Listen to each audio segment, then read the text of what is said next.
Hello hi friends, welcome back to my channel. ಇವತ್ತಿನ ವಿಡಿಯೋದಲ್ಲಿ ಕೆಲವೊಂದು ಯೂಸ್ಫುಲ್ ಟಿಪ್ಸನ್ನು ಶೇರ್ ಮಾಡ್ತಾ ಇದ್ದೇನೆ. ವಿಡಿಯೋವನ್ನು ಸ್ಕಿಪ್ ಮಾಡದೆ ಕೊನೆವರೆಗೆ ನೋಡಿ. ವಿಡಿಯೋ ಇಷ್ಟ ಆದರೆ ಲೈಕ್ ಮಾಡಿ, ಚಾನಲನ್ನು ಸಬ್ಸ್ಕ್ರೈಬ್ ಮಾಡದೆ ನೋಡ್ತಿದ್ರೆ ಸಬ್ಸ್ಕ್ರೈಬ್ ಮಾಡಿ. ಅಂಗಡಿಯಿಂದ ಲಿಂಬೆ ಹಣ್ಣನ್ನು ತಂದು ಫ್ರಿಜ್ಜಿನಲ್ಲಿ ಇಟ್ಟಿರ್ತೀವಿ. ಸ್ವಲ್ಪ ದಿನದವರೆಗೆ ಫ್ರೆಶ್ ಆಗಿರ್ತದೆ. ಫ್ರಿಜ್ಜಿನಲ್ಲಿ ಇಟ್ಟರೂ ಸಹ ಬೇಗನೆ ಹಾಳಾಗ್ತದೆ, ಕಲರ್ ಬದಲಾಗ್ತದೆ. ಆದರೆ ನೋಡಿ, ಈ ರೀತಿ ಲಿಂಬೆ ಹಣ್ಣಿಗೆ ಅಡುಗೆ ಎಣ್ಣೆಯನ್ನು ಹಚ್ಚಬೇಕು. ನೀಟಾಗಿ ಎಲ್ಲ ಕಡೆ ನೋಡಿ ಅಡುಗೆ ಎಣ್ಣೆಯನ್ನು ಹಚ್ಚಬೇಕು. ಎಣ್ಣೆಯನ್ನು ಹಚ್ಚಿದ ಮೇಲೆ ಬಾಕ್ಸಿಗೆ ಹಾಕಿ ಫ್ರಿಜ್ಜಿನಲ್ಲಿ ಸಹ ಇಡ್ಬೋದು, ಹೊರಗಡೆ ಸಹ ಇಡ್ಬೋದು. ಈ ರೀತಿ ಇಟ್ಟರೆ ಹಾಳಾಗಲ್ಲ, ತುಂಬ ದಿನದವರೆಗೆ ಫ್ರೆಶ್ ಆಗಿರ್ತದೆ. ಮೊಬೈಲ್ ಚಾರ್ಜರ್ ಕೇಬಲನ್ನು ನಾವು ಡೈಲಿ ಯೂಸ್ ಮಾಡ್ತಾ ಇರ್ತೀವಿ. ಯೂಸ್ ಮಾಡ್ತಾ ಕೇಬಲ್ ಕಪ್ಪಾಗಿರ್ತದೆ ನೋಡಿ. ಸ್ವಲ್ಪ ಕಾಟನಿಗೆ ಕಾಲ್ಗೇಟ್ ಪೇಸ್ಟನ್ನು ಹಾಕಿ ನೋಡಿ, ಈ ರೀತಿ ಕ್ಲೀನ್ ಮಾಡಿದರೆ ತುಂಬ ಚೆನ್ನಾಗಿ ಕ್ಲೀನ್ ಆಗ್ತದೆ. ಕೇಬಲಲ್ಲಿರುವಂಥ ಕಪ್ಪು ಮಣ್ಣೆಲ್ಲ ಕ್ಲೀನಾಗಿ ಹೋಗ್ತದೆ. ಕಾಲ್ಗೇಟಿಂದ ಕ್ಲೀನ್ ಮಾಡಿದರೆ ತುಂಬ ಚೆನ್ನಾಗಿ ಕ್ಲೀನ್ ಆಗ್ತದೆ. ಕಾಲ್ಗೇಟಿಂದ ಕ್ಲೀನ್ ಮಾಡಿ ಆದ ನಂತರ ಬಟ್ಟೆಯಿಂದ ಕೇಬಲನ್ನು ಒರೆಸಿ. ನೆಕ್ಸ್ಟ್ ಟಿಪ್, ನಾವು ಡೈಲಿ ತೆಂಗಿನಕಾಯಿಯನ್ನು ಉಪಯೋಗಿಸ್ತೀವಿ. ಪಲ್ಯಕ್ಕೆ ಎಷ್ಟು ಬೇಕು ನೋಡಿ ಅಷ್ಟು ತೆಂಗಿನಕಾಯಿಯನ್ನು ತುರಿದು ಉಳಿದಿದ್ದು ನಾವು ಫ್ರಿಜ್ಜಿನಲ್ಲಿ ಇಡ್ತೀವಿ. ನಾವು ಹೀಗೇನೆ ಫ್ರಿಜ್ಜಿನಲ್ಲಿ ಇಟ್ಟರೆ ನೆಕ್ಸ್ಟ್ ಯೂಸ್ ಮಾಡುವಾಗ ತೆಂಗಿನಕಾಯಿ ಡ್ರೈ ಒಣಗಿದ ಹಾಗೆ ಇರ್ತದೆ. ಅದಕ್ಕೆ ನೋಡಿ, ಈ ರೀತಿ ಪ್ಲಾಸ್ಟಿಕ್ ಕವರಿನಲ್ಲಿ ಹಾಕಿ ಫ್ರಿಜ್ಜಿನಲ್ಲಿ ಇಟ್ಟರೆ ಅದು ಫ್ರೆಶ್ ಆಗಿರ್ತದೆ. ಪ್ಲಾಸ್ಟಿಕ್ ಕವರ್ ಎಲ್ಲರ ಮನೆಯಲ್ಲಿರ್ತದೆ. ತೆಂಗಿನಕಾಯಿಯನ್ನು ನೋಡಿ ಈ ರೀತಿ ಹಾಕಿ ಪ್ಲಾಸ್ಟಿಕ್ ಕವರನ್ನು ಈ ರೀತಿ ಫೋಲ್ಡ್ ಮಾಡಿ ಇಡಬೇಕು. ಈ ರೀತಿ ಇಟ್ಟರೆ ನೆಕ್ಸ್ಟ್ ಟೈಮ್ ಯೂಸ್ ಮಾಡುವಾಗ ಫ್ರೆಶ್ ಆಗಿರ್ತದೆ. ನೆಕ್ಸ್ಟ್ ಟಿಪ್, ಬೌಲಿಗೆ ಸ್ವಲ್ಪ ತೆಂಗಿನ ಎಣ್ಣೆಯನ್ನು ಹಾಕ್ತಿದ್ದೇನೆ. ಹತ್ತಿಯನ್ನು ನೋಡಿ ಈ ರೀತಿ ಡಿಪ್ ಮಾಡಬೇಕು. ಕಿಚನಿನಲ್ಲಿರುವಂಥ ಸ್ವಿಚ್ ಬೋರ್ಡ್ ಎಲ್ಲ ತುಂಬಾ ಗಲೀಜಾಗಿರ್ತದೆ ನೋಡಿ. ಕಾಟನಿಗೆ ಸ್ವಲ್ಪ ತೆಂಗಿನ ಎಣ್ಣೆಯನ್ನು ಹಾಕಿ ಕ್ಲೀನ್ ಮಾಡೋದ್ರಿಂದ ತುಂಬ ಚೆನ್ನಾಗಿ ಕ್ಲೀನ್ ಆಗ್ತದೆ ಸ್ವಿಚ್ ಬೋರ್ಡ್. ಕಪ್ಪಾಗಿರುವ ಸ್ವಿಚ್ ಬೋರ್ಡನ್ನು ತುಂಬ ಬೇಗನೆ ಕ್ಲೀನ್ ಮಾಡ್ಬೋದು ನೋಡಿ. ಈ ರೀತಿ ಸ್ವಲ್ಪ ಉಜ್ಜಿದ್ರೆ ಸಾಕು, ಕ್ಲೀನ್ ಆಗ್ತದೆ. ನೆಕ್ಸ್ಟ್ ಟಿಪ್, ಅಕ್ಕಿ ಚೀಲವನ್ನು ಈ ರೀತಿ ಸಹ ಯೂಸ್ ಮಾಡ್ಬೋದು. ಡ್ರೆಸ್ ಇಡುವ ಆರ್ಗನೈಸರ್ ಥರ ಸಹ ಯೂಸ್ ಮಾಡ್ಬೋದು.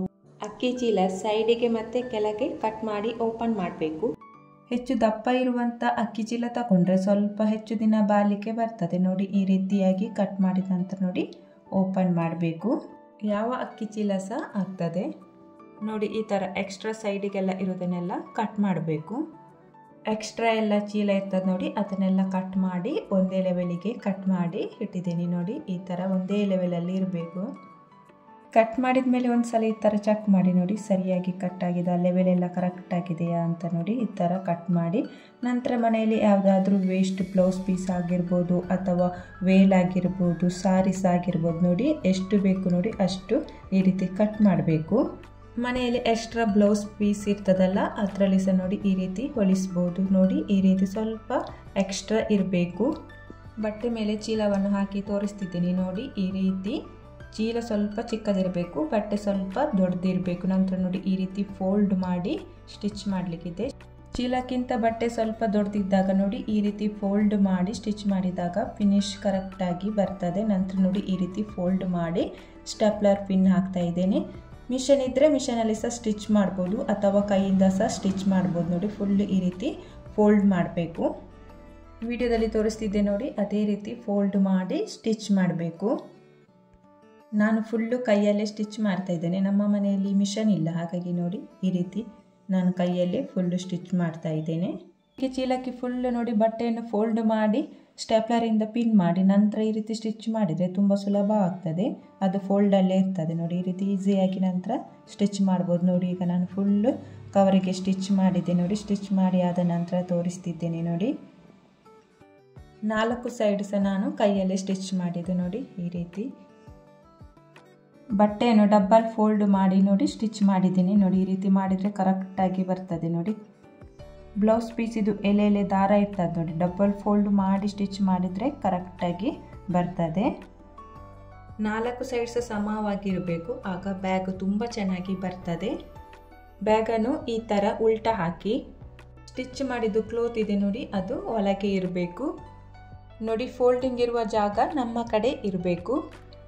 5 ಇಂಚು ಉದ್ದ 5 ಇಂಚು ಅಗಲ ಇರುವ ಥರ ನೋಡಿ ಈ ಥರ ಮಾರ್ಕ್ ಮಾಡಬೇಕು. 5 ಇಂಚು ಉದ್ದ 5 ಇಂಚು ಅಗಲ ಮಾರ್ಕ್ ಮಾಡಿ ಕಟ್ ಮಾಡ್ತಿದ್ದೀನಿ. ಈ ರೀತಿ ಅಳತೆ ಮಾಡಿ ಕಟ್ ಮಾಡಿದರೆ ಬ್ಯಾಗ್ ನೀಟಾಗಿ ಫಿನಿಶಿಂಗ್ ಬರ್ತದೆ. ಇದೇ ರೀತಿ ಇನ್ನೊಂದು ಸೈಡ್ ಸಹ ಕಟ್ ಮಾಡಬೇಕು. ಮಾರ್ಕ್ ಮಾಡಿ 5 ಇಂಚ್ ಅಗಲ 5 ಇಂಚು ಉದ್ದ ನೋಡಿ ಮಾರ್ಕ್ ಮಾಡಿ ಸೇಮ್ ಅದೇ ರೀತಿ ಕಟ್ ಮಾಡಬೇಕು.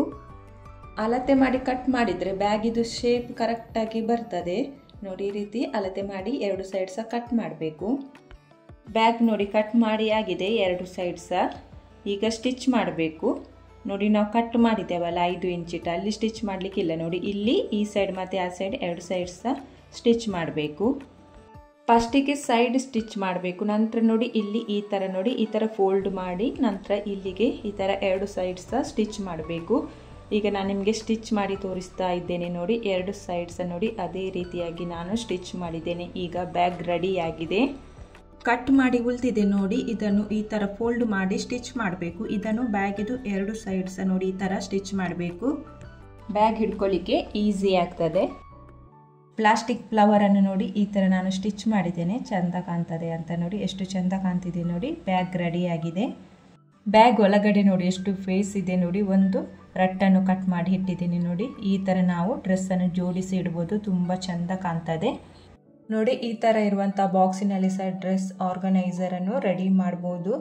ಕುಕ್ಕರೆಲ್ಲ ತಂದಾಗ ಈ ಥರ ಬಾಕ್ಸ್ ಇರ್ತದೆ ನೋಡಿ. ಇದನ್ನು ನಾವು ವೇಸ್ಟ್ ಅಂತ ಬಿಸಾಕ್ತೇವೆ ನೋಡಿ. ಇದರಲ್ಲಿ ನಾವು ಬಟ್ಟೆಯನ್ನು ಜೋಡಿಸಿಡ್ಲಿಕ್ಕೆ ಆರ್ಗನೈಸರನ್ನು ರೆಡಿ ಮಾಡ್ಬೋದು ನೋಡಿ. ನಾನು ಬಾಕ್ಸ್ ಇದು ಸೈಡ್ ಇದೆ ನೋಡಿ ಅದನ್ನೆಲ್ಲ ಕಟ್ ಮಾಡಿದ್ದೀನಿ. ಎಕ್ಸ್ಟ್ರಾ ಸೈಡ್ ಇದೆಲ್ಲ ನೀಟಾಗಿ ಕಟ್ ಮಾಡಬೇಕು ನೋಡಿ. ಇದು ಹಾಕಬೇಕಂತಿಲ್ಲ, ಸ್ವಲ್ಪ ಚೆಂದ ಕಾಣಲಿ ಅಂತ ನಾನಿಲ್ಲಿ ಗಿಫ್ಟ್ ಕವರನ್ನು ಹಾಕ್ತಾ ಇದ್ದೇನೆ ನೋಡಿ. ಈ ಥರ ಇದು ಇಲ್ಲದಿದ್ದರೆ ಮನೆಯಲ್ಲಿ ಬ್ಲೌಸ್ ಪೀಸ್ ಇದ್ದರೆ ಅದನ್ನು ಸಹ ಕಟ್ ಮಾಡಿ ಅಂಟಿಸ್ಬೋದು ನೋಡಿ. ಈ ರೀತಿ ನಾನು ಫುಲ್ ಬಾಕ್ಸಿಗೆ ಅಂಟಿಸಿದ್ದೇನೆ ನೋಡಿ. ಸೈಡಿಗೆ ಸ್ವಲ್ಪ ನೋಡಿ ಈ ಥರ ರಿಬ್ಬನನ್ನು ಅಂಟಿಸಿದ್ದೇನೆ ನೋಡಿ. ಈಗ ಇದು ರೆಡಿಯಾಗಿದೆ ನೋಡಿ. ಈ ಥರ ಬಾಕ್ಸ್ ಇಲ್ಲದಿದ್ದರೆ ಈ ಥರ ಬ್ಯಾಗ್ಸ್ ಇರ್ತದೆ ನೋಡಿ. ಇದರಲ್ಲಿ ಸಹ ಡ್ರೆಸ್ ಆರ್ಗನೈಸರನ್ನು ರೆಡಿ ಮಾಡ್ಬೋದು. ಡ್ರೆಸ್ ಪರ್ಚೇಸ್ ಮಾಡಲಿಕ್ಕೆ ಹೋದಾಗ ಈ ಥರ ಬ್ಯಾಗ್ಸ್ ಎಲ್ಲ ಕೊಡ್ತಾರೆ. ಆದರೆ ಇದರ ಹ್ಯಾಂಡ್ ಕಟ್ ಆದಾಗ ನಾವೇನು ಮಾಡ್ತೀವಿ, ಯೂಸ್ ಮಾಡ್ತಿಲ್ಲ, ವೇಸ್ಟ್ ಅಂತ ಬಿಸಾಡ್ತೇವೆ ನೋಡಿ. ಈ ಥರ ಬ್ಯಾಗಿನಲ್ಲಿ ಸಹ ಡ್ರೆಸ್ ಆರ್ಗನೈಸರನ್ನು ರೆಡಿ ಮಾಡ್ಬೋದು ನೋಡಿ. ಈ ಥರ ಫೋಲ್ಡ್ ಮಾಡಬೇಕು ನೋಡಿ. ಬ್ಯಾಗನ್ನು ಈ ಥರ ಫೋಲ್ಡ್ ಮಾಡಿ ನಂತರ ನೋಡಿ ಈ ರೀತಿ ಇರುವಂಥ ಕಾರ್ಡ್ಬೋರ್ಡ್ ಇದೆ ನೋಡಿ. ಅದನ್ನು ಈ ಥರ ಮಿಡ್ಲಲ್ಲಿ ಇಟ್ಟರೆ ಬ್ಯಾಗ್ ರೆಡಿ ಆಯಿತು. ವೇಸ್ಟ್ ಅಂತ ಬಿಸಾಡುವ ಅಕ್ಕಿ ಚೀಲ ಬಾಕ್ಸ್ ಆಗಿರ್ಬೋದು ಅಥವಾ ಬ್ಯಾಗಲ್ಲಿ ನೋಡಿ ಈ ಥರ ಡ್ರೆಸ್ ಆರ್ಗನೈಸರನ್ನು ರೆಡಿ ಮಾಡ್ಬೋದು. ನೋಡಲಿಕ್ಕೆ ಸಹ ನೋಡಿ ತುಂಬ ಚೆಂದ ಕಾಣ್ತದೆ. ವಾರ್ಡ್ರೋಬ್ ಇಲ್ಲದಿದ್ದವರು ಈ ಥರ ಡ್ರೆಸ್ ಆರ್ಗನೈಸರನ್ನು ರೆಡಿ ಮಾಡಿ ಡ್ರೆಸ್ಸನ್ನು ಇಡ್ಬೋದು. ವಾರ್ಡ್ರೋಬಲ್ಲಿ ಸಹ ನಾವು ಈ ಥರ ಸೆಟ್ ಮಾಡಿ ಇಡ್ಬೋದು. ನೋಡಲಿಕ್ಕೆ ಸಹ ತುಂಬಾ ಚೆಂದ ಕಾಣ್ತದೆ.